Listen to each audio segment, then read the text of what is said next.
Tudo o que acontece na sua cidade, no seu bairro, na sua rua. As informações da Chapecoense, polícia, bombeiros e estradas. Acesse radiochapecó.com.br. ZYJ 749, Rádio Chapecó, 1330 kHz, 10.000 watts de potência. Rádio Sociedade Oeste Catarinense Limitada. Rádio Chapecó, a rádio da família.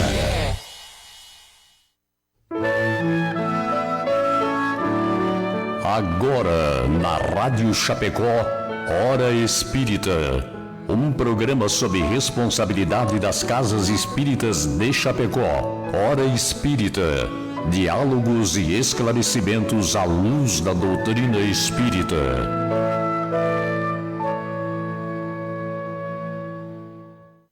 Bom dia. Hoje é dia 3 de outubro de 2020, são 8 horas. E estamos iniciando mais um programa Hora Espírita, programa esse que vai ao ar todos os sábados, das 8 às 9 horas da manhã, aqui pela Rádio Chapecó, M1330. O programa Hora Espírita está sob responsabilidade das Casas Espíritas de Chapecó, filiadas à Federação Espírita Catarinense e pertencentes à 12ª União Regional Espírita. E este programa tem por objetivo trazer aos nossos ouvintes temas de interesse geral, passagens do Novo Testamento ou conteúdos da codificação espírita, para que possam ser abordados sempre à luz do Espiritismo.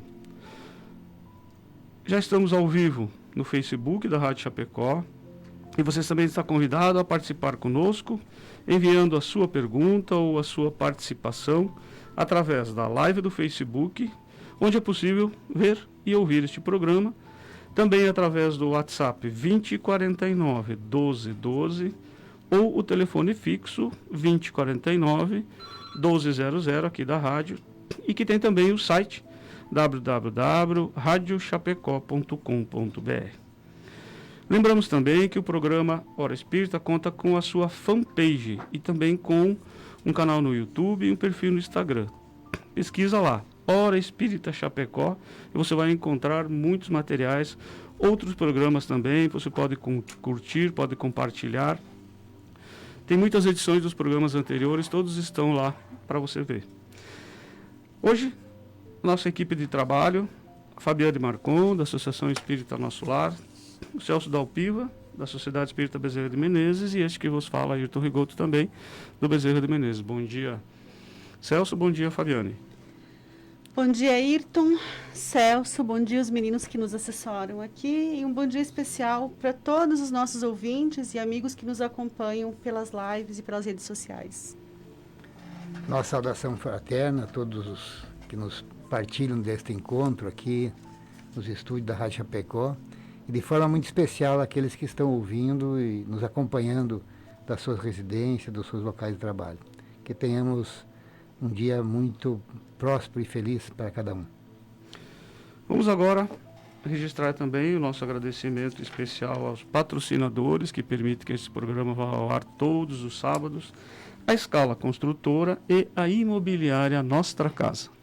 A construtora Scala acredita que estruturar uma obra é de valores fortes na sua essência, que geram confiança e grandes realizações. Foi assim que construiu seu know-how de mais de 25 anos no mercado de obras industriais, com dedicação, respeito, seriedade, o comprometimento com o conhecimento, o aprimoramento tecnológico, segurança e o maior valor de todos, o compromisso com a realização de cada cliente. scalaconstrutora.com.br. Nós compreendemos o valor das escolhas, a profissão que vai conduzir o nosso futuro, o caminho que queremos para a vida, as pessoas que nos farão suspirar e acreditar que o destino pode ser incrível. Não são escolhas simples e nem fáceis. E tudo bem ter dúvidas diante de tantas possibilidades. Às vezes a vida se encarrega em nos direcionar às melhores escolhas. Nostra Casa, a maior diversidade de imóveis para alocação de Chapecó.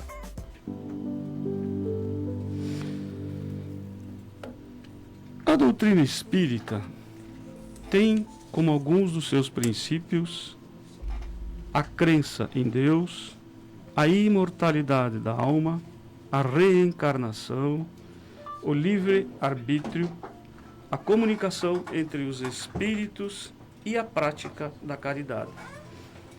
Considerada ciência, filosofia e religião, possui um aspecto imensamente consolador, principalmente quando nos ensina que o amor de Deus é incondicional e infinito e que a vida jamais acaba.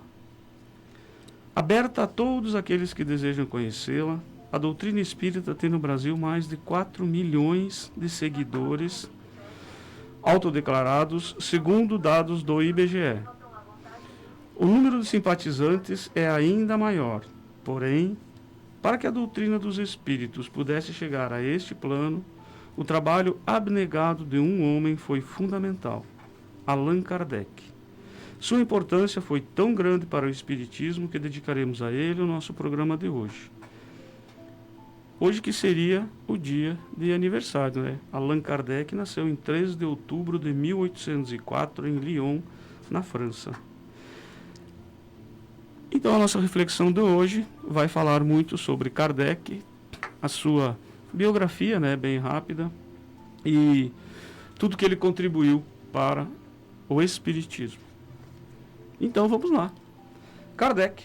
Vamos falar para os nossos ouvintes quem foi, porque muitas pessoas, inclusive, ouvem falar os espíritas kardecistas, Bem lembrado. Então, kardecistas, mas por quê? Quem foi Allan Kardec? Aí vamos começando a falar não sobre Allan Kardec. Vamos começar falando sobre Hipólito Léon Denisard Rivail.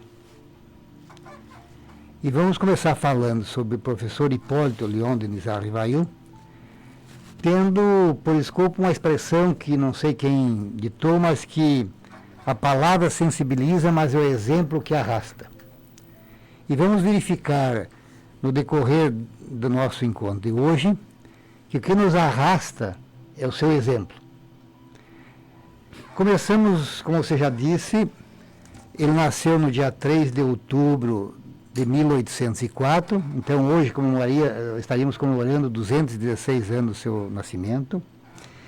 Ele nasceu em Lyon, na França, uma cidade que fica a cerca de 390 quilômetros de Paris. Hoje é uma importante cidade, a segunda ou terceira maior da França, e é de uma família totalmente estruturada. Tinha uma liderança na comunidade de Lyon da época. Seu pai era juiz, o juiz Jean-Baptiste Antônio Rivail, e a sua mãe, Jeanne Louise Duramel, a quem Kardec dedicava um carinho, uma atenção muito grande, o Hipólito Denisard Rivail. A família de Hipólito era da área da magistratura, seu pai era juiz, e seus irmãos também estavam na área da advocacia, do direito. E ele não seguiu essa carreira, buscou a área da filosofia, a área do direito, da magistratura não o atraiu. Ele começou, a família era católica, apostólica romana, então ele foi batizado, tem toda uma infância a primeira infância dentro da doutrina católica.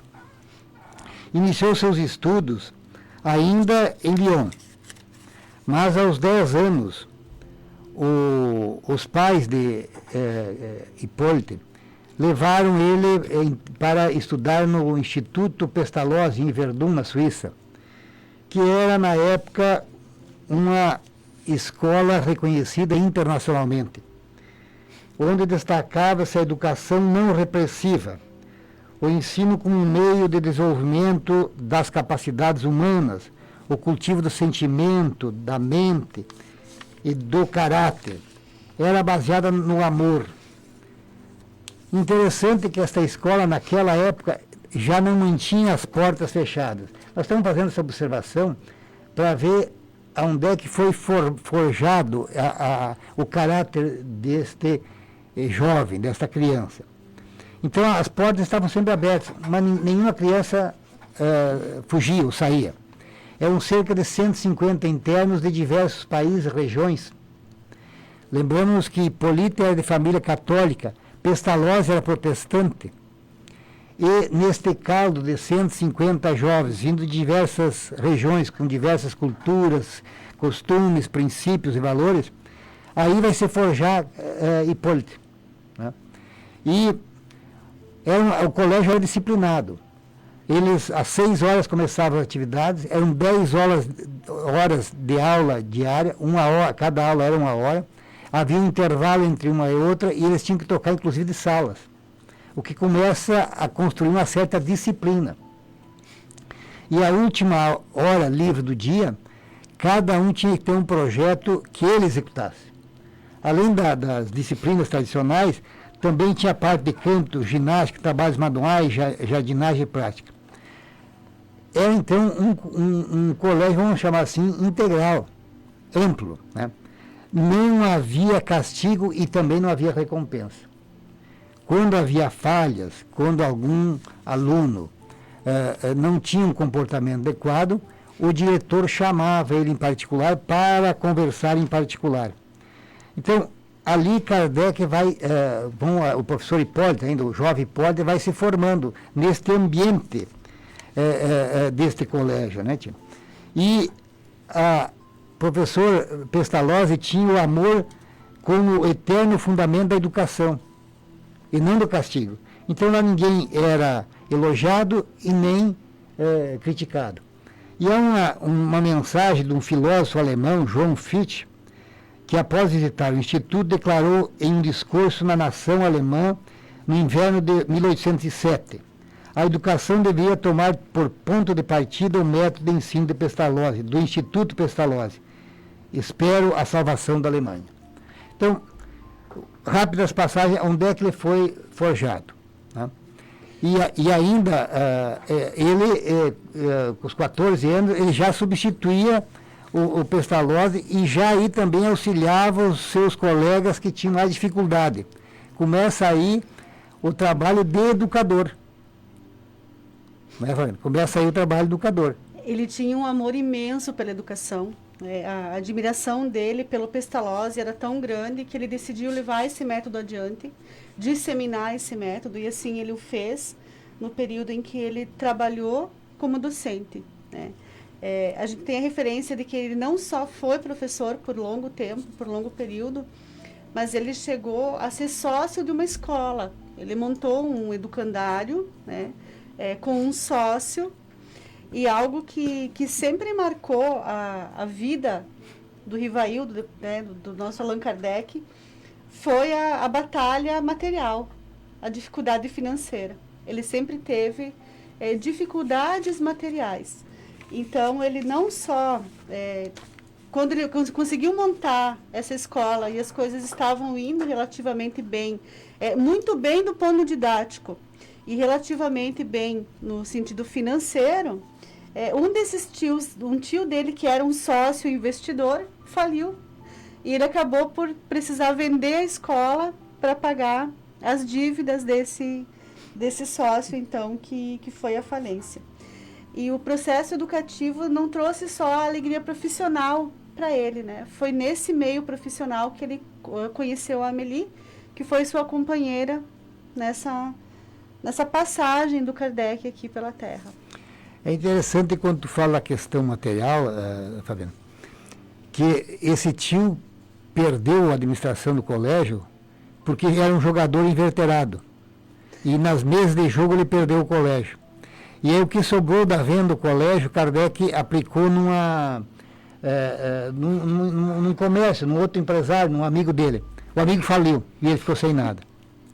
E aí nós vamos ver a humildade dele, porque ele, nesse momento, ele já era conhecido em função da série de obras que ele publicava. E ele humildemente vai fazer o quê? Se apresenta em 7 casas comerciais e vai fazer a contabilidade para ter seu sustento. Exatamente. Foi contador um tempo. Foi contador um tempo. Uhum. E na noite ele continuava escrevendo obras, fazendo tradução. Ele falava: o francês natural, a língua mata, o alemão, o inglês, o italiano, o holandês e o grego, além do espanhol, e o latim. Quer dizer, vamos vendo que esse espírito que veio, o Rivail, e que se formou em Verdun, já lá ele tinha esse domínio, porque ele era extremamente jovem, podemos verificar que era um espírito que veio com uma missão mais nobre. De onde é que veio esse conhecimento tudo de uma hora para outra? Né? E por que a necessidade de tanto conhecimento? Por que a necessidade? De onde é que aflora todo esse conhecimento? E esses livros que ele escrevia, eles eram obras didáticas nas mais diversas áreas. Ele não se atinha a uma única área. E eles eram utilizados não só nas escolas da França naquele período, como também em algumas universidades. Né? E eram também uma fonte de renda, era a forma como ele conseguia complementar. Mas o fato é que ele sempre teve essa dificuldade financeira e em muitos momentos da sua vida, eles foram auxiliados pela família da Amélie, que era uma família de posses. Né? Então, os pais dela acabaram auxiliando e esse auxílio também foi muito importante para ele poder fazer o trabalho depois, que ele fez depois em relação ao espiritismo. O que me chama a atenção é que ele entendia de química, de física, de astronomia, de fisiologia, de anatomia comparada. As melhores matérias, aquela que todo mundo gosta, né? As mais fáceis. Física, química. Matemática, aliás, um dos primeiros obra publicada em 23, ele chegou em 22, em Paris, quando ele retornou do Instituto, concluiu o seu curso, o seu estudo em Verdun, ele vem para Paris. Em 1823, ele publica Curso Prático de Aritmética segundo os princípios de Pestalozzi. Em 29, Curso Prático e Teórico de Aritmética segundo o método Pestalozzi para uso de professores e de mães das famílias, com 16 páginas. O que ele queria nisso? Vê a preocupação dele. Era ter um livro, um manual, que as mães de família que não pudessem mandar os filhos para o colégio, pudessem, com esse material, ensinar, educar os filhos, ensinar a matemática, né, tia? E Kardec defendia que a educação não podia ser uma propriedade exclusiva das escolas públicas, teria que ter escolas privadas para ter um mais amplo, né? E em 28, nós estamos falando em 6 anos, de 22 chegou em Paris, em 1828, ele apresenta um plano para a melhoria da educação pública para crianças. No plano constava a criação de uma escola teórica e prática de pedagogia, com 3 anos de duração, com foco na arte de formar homens. Depois, em 31, ele publica Gramática Clássica, francesa, evidentemente. Né? Então, ele...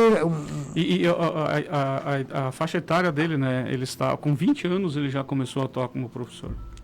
Com 20 anos, né? Não, acho que com 18, porque nasceu em 2000. Da escola ainda mais jovem, né? Sim. Na escola ainda mais jovem, né? Mas do 1804, 1824, dos 20 aos 44, ele foi professor assim, e tudo isso que a gente já colocou. E lembrar também que na sua casa ele dava aulas gratuitas para pessoas carentes e fez isso por muito tempo também, né?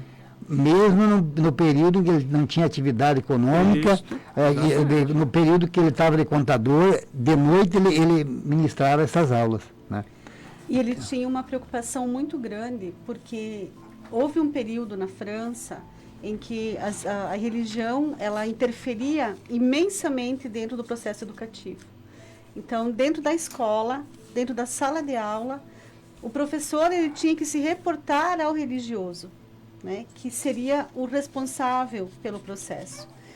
E ele achava aquilo muito triste, porque ele entendia que a escola era um espaço laico, que eles tinham alunos de todas as crenças e que todas as crenças deveriam ser respeitadas, e que não deveria haver uma influência religiosa específica dentro da sala de aula, fundamentando o ensino, mas que todas as crenças deveriam ser respeitadas. Essa foi uma questão bastante séria, que influenciou bastante também o trabalho dele, inclusive o fez abandonar, né, algumas escolas no determinado período ali da sua vida.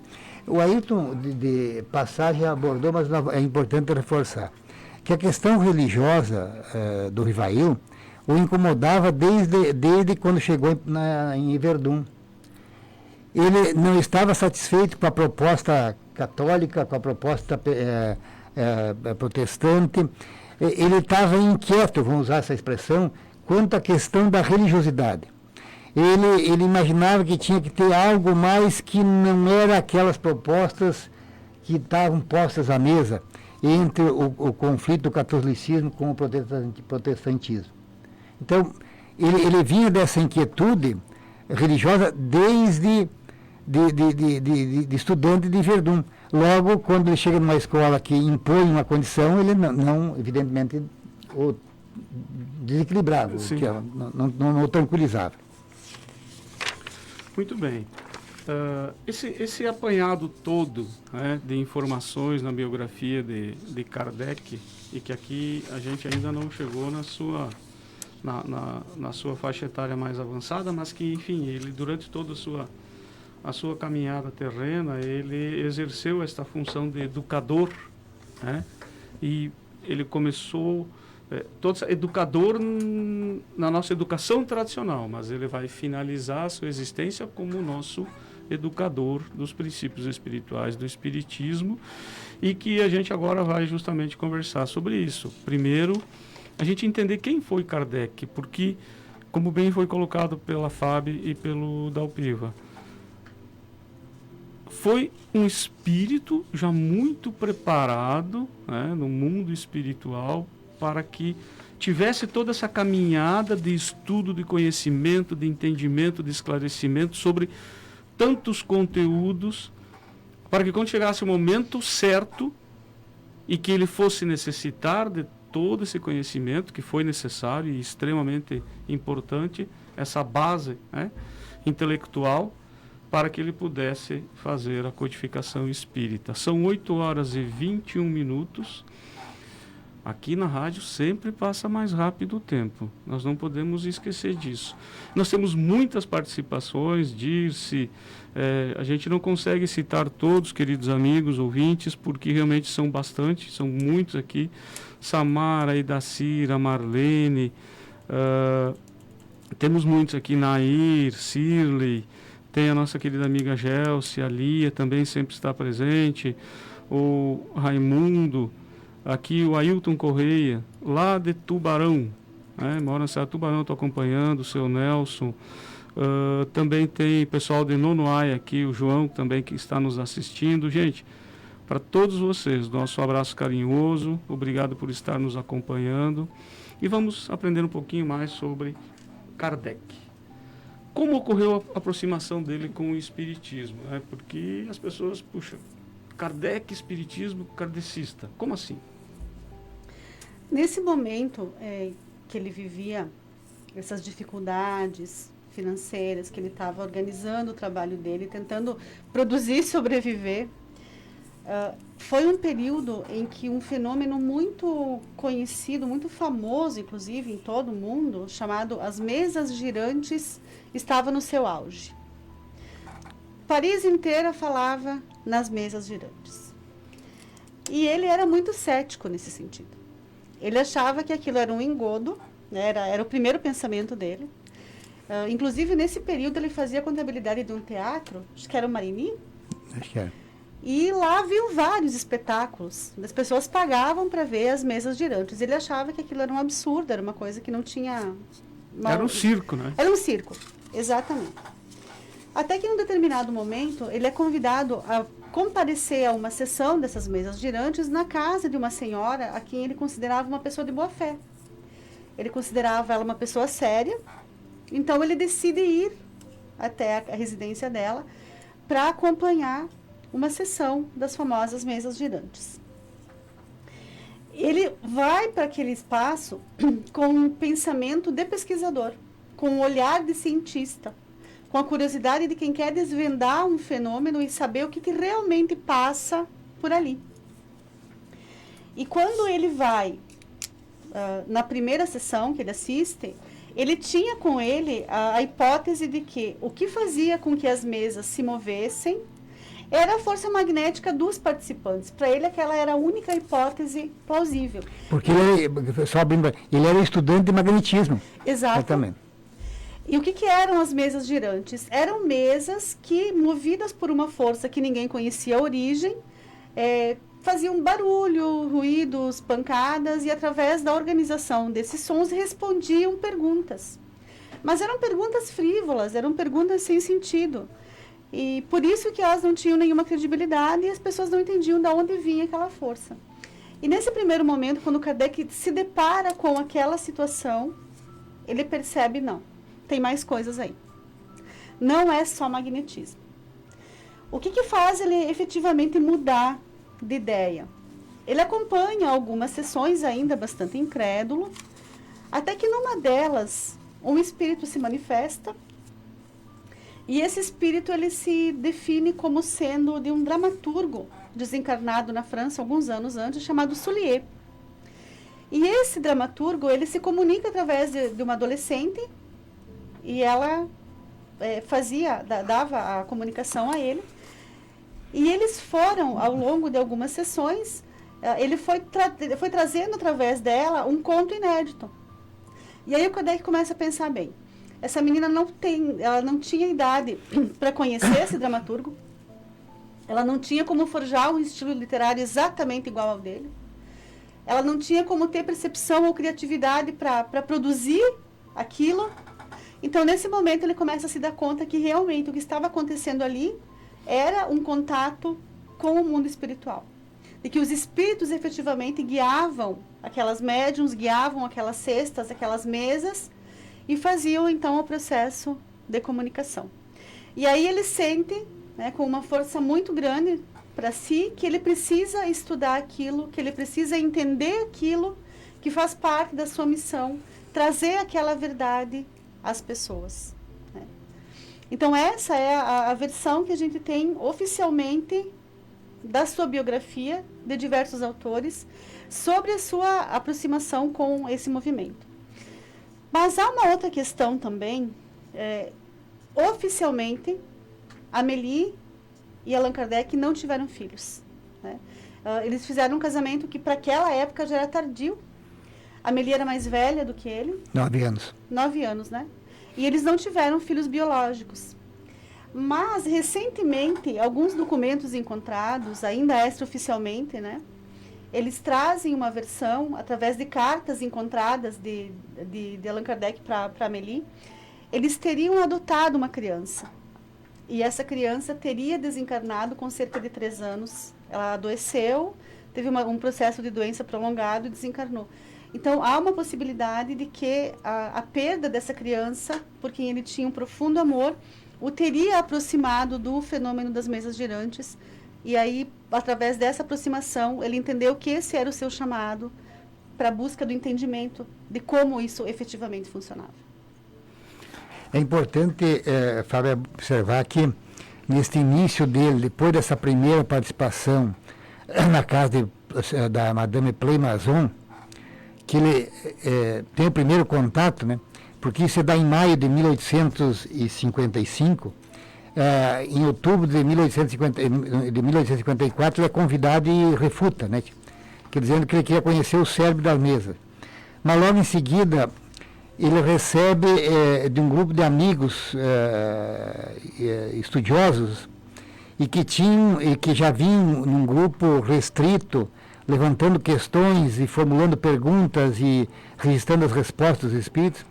Ele recebe um conjunto muito grande de informações que informam que estavam em 50 cadernos. Ele vai parece que é na família Fortier, isso, que tinham 2 filhas jovens, de 14 e 16 anos, e que ficavam falando contigo e escrevendo, psicografando, não tinham consciência do que estavam escrevendo. A psicografia era inconsciente. Elas falavam, riam, interagiam com outras pessoas e ao mesmo tempo elas iam... E é interessante observar que quando ele recebe esse conjunto de cadernos, ele vai ler o que está, as questões que está ali, ele vê que ali é o esboço de uma proposta filosófica nova, que desperta aquela questão que ele tinha lá desde a juventude, desde Verdun, quanto à questão da religiosidade. Ele verifica e interpreta aquilo, que aquela é a proposta que ele estava à procura. É a sua resposta. É a resposta que ele precisava, né? E aí ele começa a sistematizar essas informações que os que tinham recebido aí não tinham condições, não conseguiam compreender. Ele era um estudioso, era um cientista, era racional, né? Ele botava tudo ao crivo da razão e vai organizando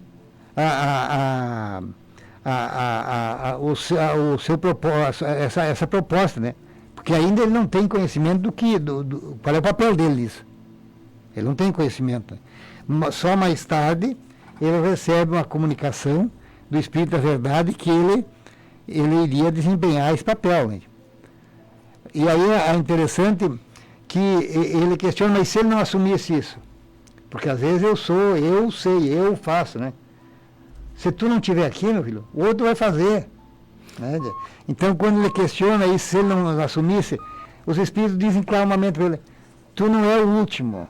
Se tu não assumir, já tem outro programado, tem outro preparado. E da mesma forma, se ele falhasse, né? Claro, se ele falhasse. Eles né? esclarecem para ele que as ideias de Deus, elas não são postas sobre um único homem. Elas vão muito além disso.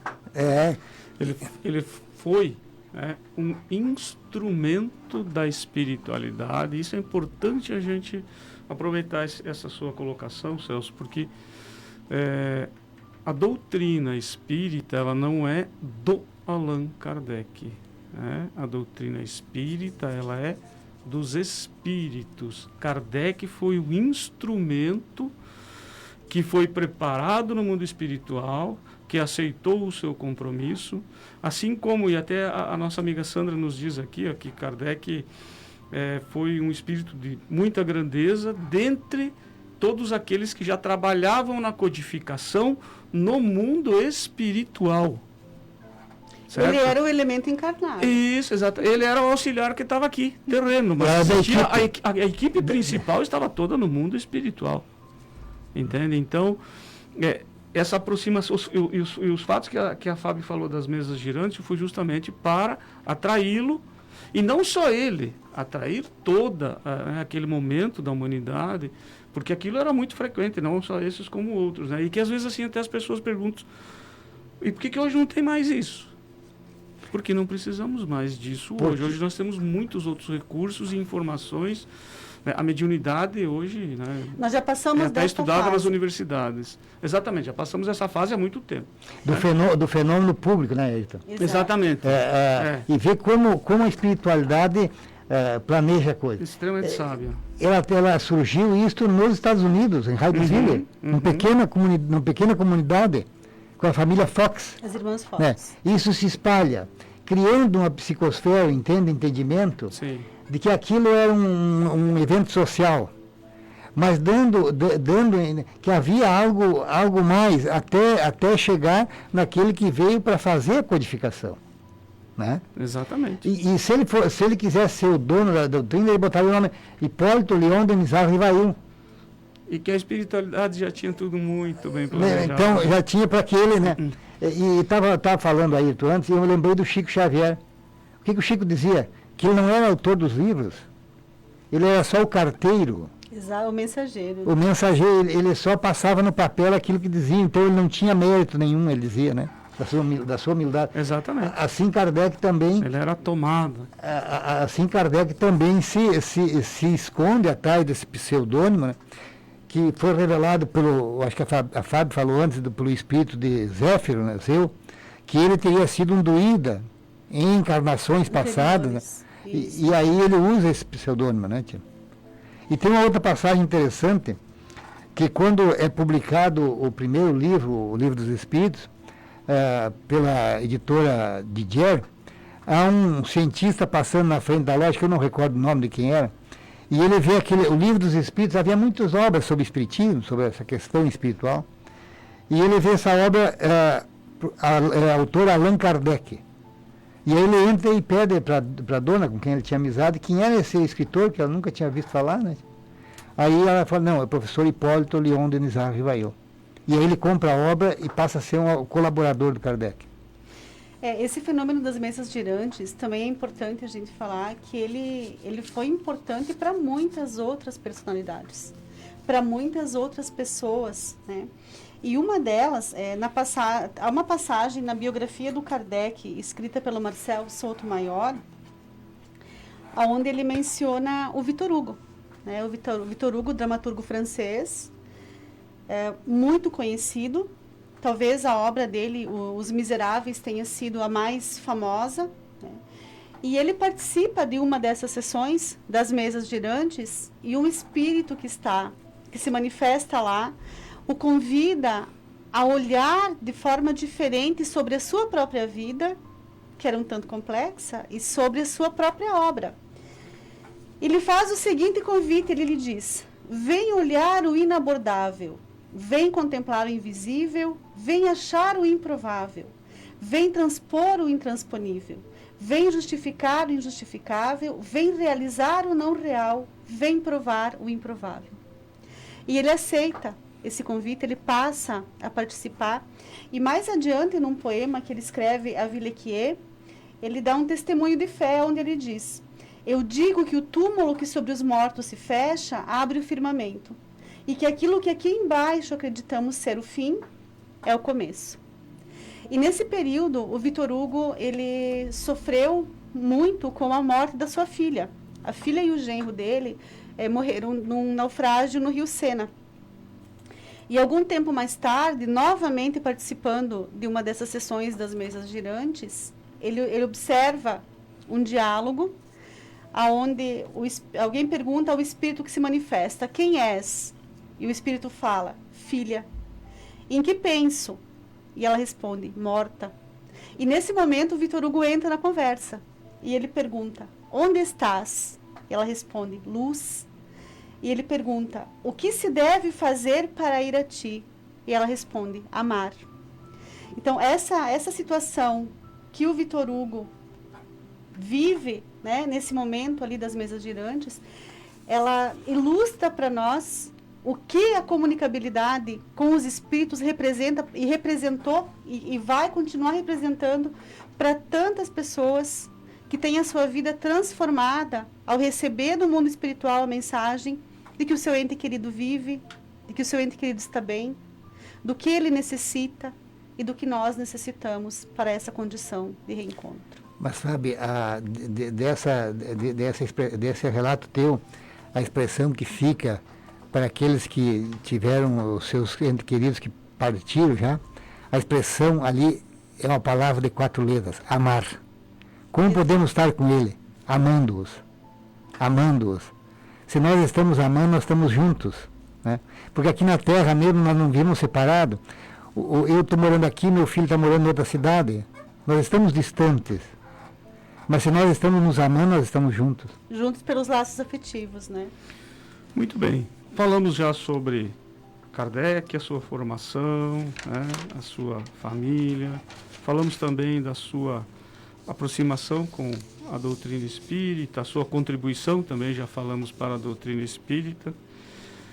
E vamos falar então um pouquinho para os nossos amigos ouvintes sobre a sistematização ou a codificação. Como que se deu hoje o espiritismo? Nós temos o Pentateuco, são 5 obras básicas, mas existe uma infinidade de obras, né? Chico, só ele psicografou mais de 400 livros. E aí, como Kardec iniciou todo este processo para trazer esse conhecimento, organizar tudo aquilo que os espíritos passavam na época, para que nós pudéssemos, né, e desde aquele tempo acontecer, inclusive esses fatores, esses fatos que vocês narraram. Lembre que ele era um discípulo do Pestalozzi. E a lógica do Pestalozzi era observar, comparar e julgar. Então, desde o início, a grande preocupação dele foi fazer com que as informações recebidas dos espíritos através das mesas girantes e posteriormente através das médiuns fossem confiáveis. E ele começa a ouvir muitas coisas, porque lembre que lá no início isso era um circo, como você mesmo falou, né? Eram perguntas frívolas, coisas que não faziam sentido, coisas que não tinham nenhuma importância. E aí eles passam a tratar de questões como filosofia, como ética, outras questões mais importantes e essas respostas vão chegando. E nesse processo, uma das primeiras descobertas que ele faz é: um espírito é exatamente igual a um homem, ele só não tem corpo. A sua credibilidade no mundo espiritual é igual à nossa. Então ele sabia que ele não podia confiar em todos os espíritos absolutamente. E aí ele cria uma forma de validar essas informações. O que ele faz? Ele trabalha com vários médiums, né? É assim que ele... como bom professor, como uma excelente didática que ele possui, qual que é a lógica? Vamos fazer primeiro perguntas e respostas. É assim que as pessoas aprendem, perguntas e respostas. Foi assim que ele construiu, né? Organizou o Livro dos Espíritos.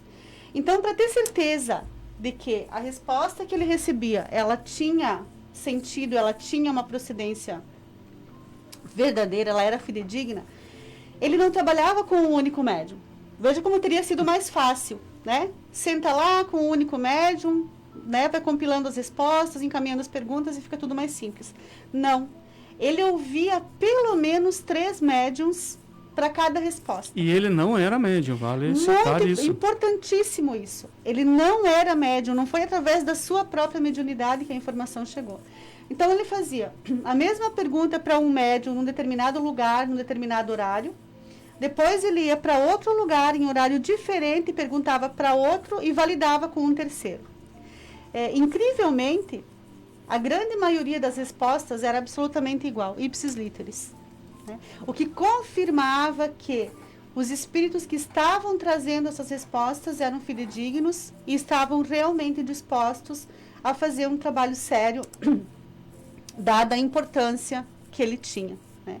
E nesse período, enquanto ele está compilando essas informações, ele começa a receber cartas do mundo todo. Ainda antes, né, da publicação do Livro dos Espíritos, esse trabalho ele começa a aparecer à sociedade e ele recebe cartas do mundo todo, né, informando o quanto essa doutrina, que ainda nem estava posta, vinha em auxílio a pessoas exatamente nessa condição que falávamos antes, de perda de entes queridos, de sofrimento e de desespero. E naturalmente, embora ele tenha se dedicado imensamente a criar um método confiável, né, de organização dessas informações, ele foi muito criticado, tanto por colegas cientistas, mas principalmente pelas outras religiões, né, que se opunham ferozmente às descobertas e aquilo que ele vinha trazendo, essa informação nova e desconhecida até então. No livro O que é o Espiritismo, isso, claro, depois de já feita toda a codificação, né, Fábio, que tu estás falando, a gente percebe a diferença de Kardec, né, Kardec cético antes e Kardec depois da codificação. É um livro, assim, fantástico para a gente entender as respostas que ele dá, porque nesse livro ele se dispõe a responder justamente objeções de várias pessoas, de várias religiões, inclusive de várias pessoas célebres da época que vinham questionar, e as respostas que ele dá são fantásticas. É assim, ó, é de uma intelectualidade e de uma simplicidade extrema, assim, ó, não deixando absolutamente nenhuma dúvida sobre todo esse trabalho que ele tinha realizado e a certeza, né, assim, ó, é isso mesmo. A convicção. A convicção. E ele sempre teve esse cuidado, apesar de todo o seu próprio conhecimento, de ele ter um nível intelectual elevadíssimo, ele sempre se preocupou em produzir numa linguagem que fosse acessível a todos, aos leigos, aos que tivessem um nível maior de estudo. Então, a preocupação dele foi de que a informação chegasse a todos os que dela necessitavam. Por isso, o primeiro livro é um livro de perguntas e respostas, né?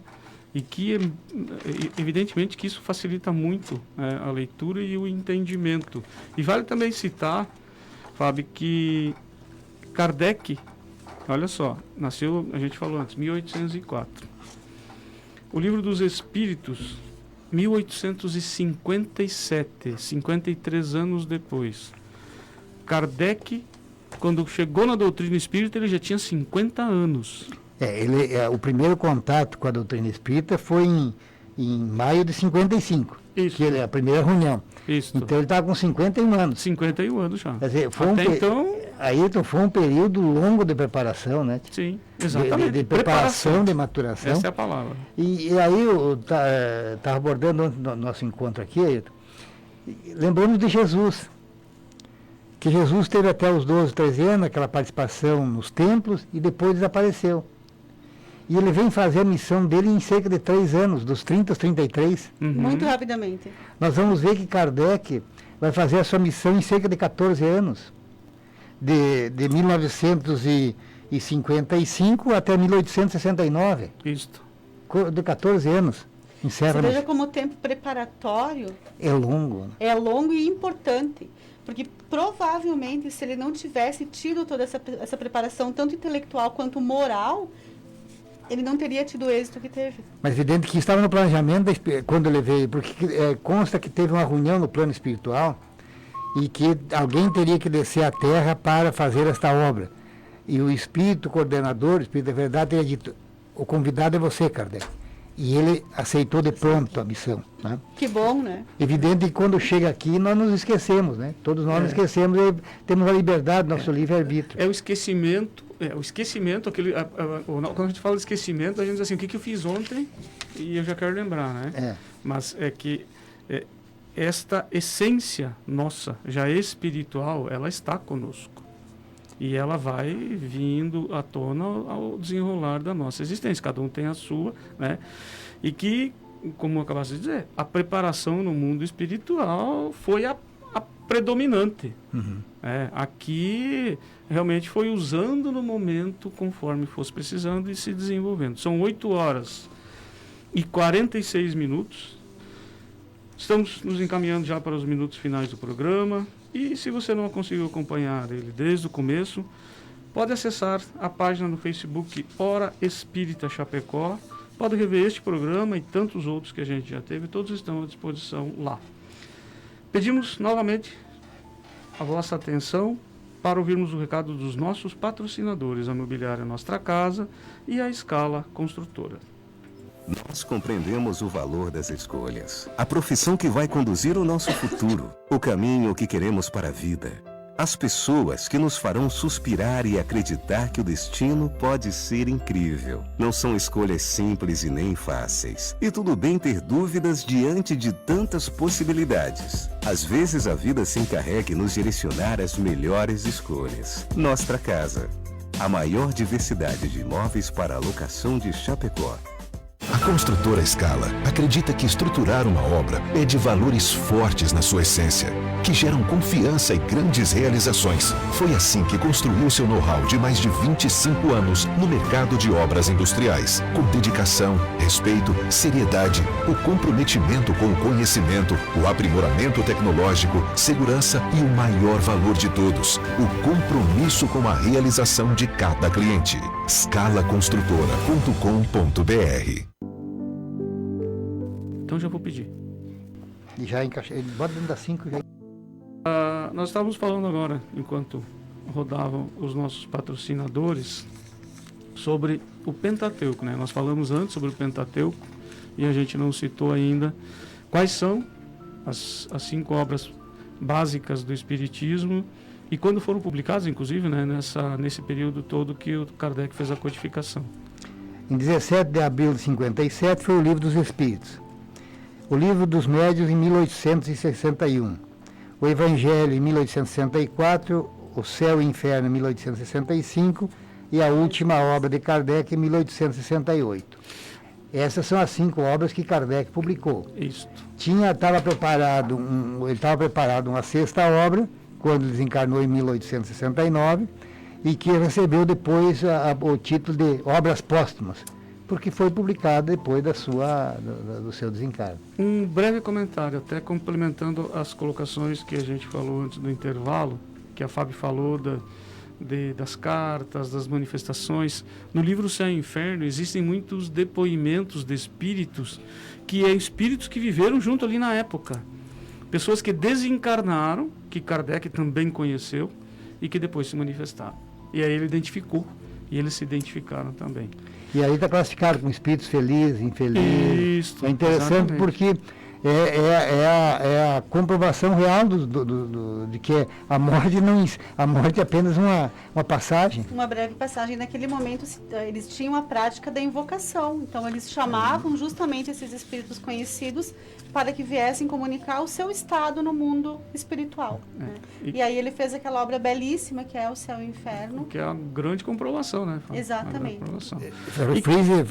Frise, Fábio e Ayrton, que hoje a invocação não é praticada nas casas espíritas. Exato. Naquela época foi praticada porque era importante para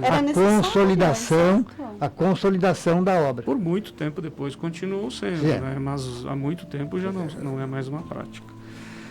Bom, algo extremamente importante referente a Kardec, que nós não poderíamos deixar de falar, o seu aspecto moral, que foi crucial para toda essa fidelidade com a verdade da doutrina espírita.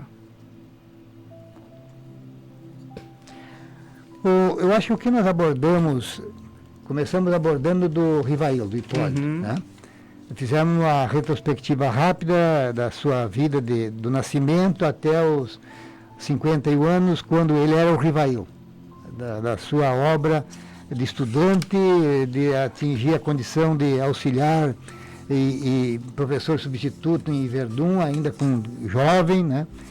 Da sua preocupação com a educação, da sua preocupação com publicação de folhetos, livros que pudesse as mães utilizarem para instruir seus filhos, que pudesse a aula, a sua humildade quando perdeu o emprego, perdeu a sua empresa, o seu instituto, seu colégio, foi trabalhar como contador. Eu acho que esse aspecto moral, como a Fábio falou durante a manifestação dela, que Kardec sofreu muitas críticas, muitas agressões, como o Chico sofreu aqui também, que é mais do nosso tempo, né? Como muitos médios. Muitos médios, muitos líderes, o próprio Divaldo, e que eles absorvem isso com serenidade, com muito amor, transformam isso em energia, né? Assim como Cristo, né? O que ele quando Judas veio beijar, era traição, era o sinal de traição, Jesus pergunta a ele: a que vindes, meu irmão? E quando Jesus desencarna, qual é a primeira ação dele? E retirar Judas, que tinha se suicidado, das profundezas do abismo. Ele foi resgatar este irmão, né? Então, Kardec é esse espírito que veio preparado para fazer frente a todas as dificuldades financeiras, a questão da saúde. E nós não falamos aqui, mas vamos reforçar nesse momento, o papel importantíssimo da esposa Amélie. Ela foi o esteio. Gabriela foi o esteio. E nos momentos de dificuldade da quase desistência, ela estava ali para o reino. Então, e foi a prática da caridade. Quando ele não tinha condição, ele dava aula de graça para os alunos necessitados. Então, aí nós temos aí uma expressão muito grande. Muito grande. Né? Tudo que nós falamos envolve a demonstração viva, né? Eu gostaria de destacar nele a questão do amor pelo conhecimento. Ele foi um estudioso ao longo da vida, e aqui nós podemos fazer um comparativo com a nossa doutrina espírita, que ele tão lindamente conseguiu trazer para nós, de que o estudo dentro do espiritismo é uma questão básica, né?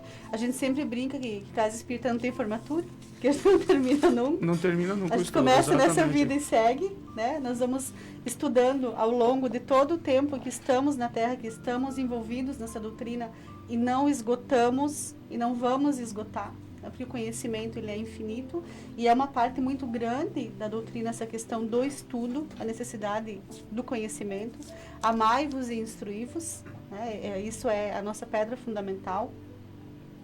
E ele, enquanto professor, enquanto educador, vejam que, embora oficialmente não tendo filhos, a preocupação que ele sempre teve com a educação, como disse o Dalpiva, de produzir um material que permitisse às mães intervir na educação dessas crianças, nessa educação formal, auxiliá-las no conhecimento. E não só a preocupação dele, mas a preocupação dos espíritos, porque, de um modo geral, nas nossas obras básicas, nós vamos encontrar ali a importância que nós temos enquanto pais. E pai tem que educar. É a nossa obrigação, porque a gente sabe que é a nossa missão mais importante. É o que nós fazemos com os espíritos que Deus nos confia. Isso está lá no Evangelho de Santo Agostinho. Né? Essa é a questão que nós vamos responder quando desencarnarmos. O que nós fizemos dos nossos filhos? Que caminho a gente mostrou a eles? Quanto do nosso tempo nós dedicamos? De que forma nós conseguimos intervir na formação do caráter, na formação moral, no desenvolvimento intelectual dessas crianças que nos foram confiadas? Então agora, por exemplo, nós estamos aí no mês da criança, né? E sempre é importante que a gente faça essa reflexão. Como nós estamos educando? Como o nosso papel de pai e mãe está sendo desenvolvido? Nós lembramos de apresentar Deus para os nossos filhos, de colocar neles o amor por Deus, pela espiritualidade, independente da crença, mas por um determinado caminho religioso. Essas são as joias que o Deus nos confiou e nós estamos sabendo poli-las, como o ourives vai polir a joia, o diamante, né? E é fundamental, Fábio, realmente, que as famílias tenham um momento do encontro religioso nas suas casas, para aplacar e harmonizar o ambiente familiar nesse período tão conturbado que estamos vivendo. E que esse mês, o nosso programa Hora Espírita, os próximos programas, dado ao mês também, Dia das Crianças, a gente vai falar bastante sobre as crianças, né? A luz do Espiritismo também. Esse mês vai ter, para aqueles que forem nos acompanhar, a gente vai trazer temas voltados para as crianças. Muito bem. E em 31/3/1869, então, Kardec desencarna, e a causa foi um aneurisma cerebral. E um lema que ele deixou para nós, muito forte: trabalho, solidariedade e tolerância. Esse era o lema de Allan Kardec. Existe também, para quem quiser conhecer um pouquinho mais, não vai pegar a faixa da infância, adolescência, mas todo o trabalho da codificação, o filme Allan Kardec. Que é belíssimo, por sinal. Belíssimo filme. Está disponível no Netflix também, está disponível no YouTube, deve estar disponível também. Depois do desencarne do Allan Kardec, alguns materiais, alguns manuscritos ainda foram encontrados, né, deixados por ele sem publicação. E há um trecho de um que eu gostaria de compartilhar, onde ele fecha dizendo assim: eis como entendo a caridade cristã. Compreendo uma religião que nos prescreve que retribuamos o mal com o bem, e com mais forte razão, que retribuamos o bem com o bem. Nunca, entretanto, compreenderia a que nos prescrevesse que paguemos o mal com o mal. Muito Acho bem. que isso muito que define, né, quem foi Kardec, o seu trabalho e a sua contribuição. E, sem dúvida, ele merece toda a nossa gratidão, né, pelo trabalho que fez, pela doutrina que nos trouxe, né, pela forma como esclareceu tantas coisas que nos permitem caminhar de uma forma muito mais segura hoje. Muito bem. Gente, chegamos ao final do nosso programa. E se você quer conhecer um pouquinho mais da doutrina espírita, além de muitas obras disponíveis que existem, você pode também entrar em contato com as casas espíritas. Aqui em Chapecó nós temos 6 casas espíritas que são filiadas à federação, que é o Amor e Caridade, no bairro Palmital, Sociedade Espírita Bezerra de Menezes, no bairro Passo dos Fortes, Gotas de Luz, no bairro Pinheirinho. Temos o Leocádio José Correia, no bairro FAP, perto da UNO Chapecó, o Associação Espírita Nosso Lar, no bairro Santa Maria, e Seara da Caridade também, no Presidente Médici. Todas as casas dispõem de várias atividades, estudos, atendimento fraterno, passe. Os estudos, inclusive, estão acontecendo por via remota, né, online hoje, pelos recursos sociais que a gente tem.